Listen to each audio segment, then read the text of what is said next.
भाजपचे प्रवक्ते संदीप पात्रा यांनी राहुल गांधींना सल्ला दिलाय। राहुल गांधी हे भारताची चिंता करत आहेत, त्यांनी महाराष्ट्राचीही चिंता करावी असं संदीप पात्रा यांनी म्हटलंय। तूफान से भारत को कैसे निकाल के लाया जाता है और इस पूरे आपदा को अपॉर्चुनिटी में कैसे बदला जाता है, राहुल जी आप यह भी समय रहते देखेंगे। अंत में राहुल जी ने लॉकडाउन को एक सही तरीके से खोलने की बात कही, बुजुर्गों को केयर करने की बात कही।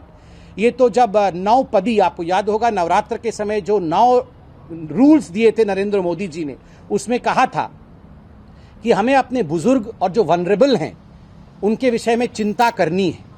कभी भी उनको अकेले नहीं छोड़ना है बाहर, कभी भी उनको बाहर जाने से हमें प्रोत्साहित नहीं करना है। ये सारी चीज़ें हम सबको करना है।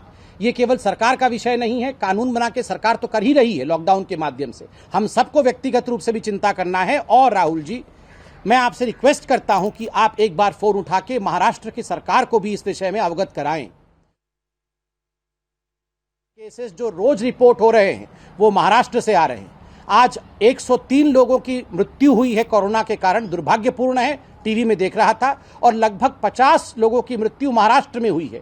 लगभग 50% की कंट्रीब्यूशन महाराष्ट्र से हो रहा है। इसलिए महाराष्ट्र में बुजुर्गों की चिंता कैसी हो, महाराष्ट्र में जो लंग्स के पेशेंट है, राहुल गांधी जी ने लंग्स के पेशेंट के बारे में, जो कोमॉर्बिड कंडीशन है जिनकी, उनके बारे में चिंता की, उन पेशेंट्स की चिंता कैसे हो, जो डायबिटिक है उनकी चिंता कैसी हो। एक बार जरा फोन उठा करके महाराष्ट्र के सरकार, क्योंकि उनकी सरकार है, वहां भी बात करें राहुल जी।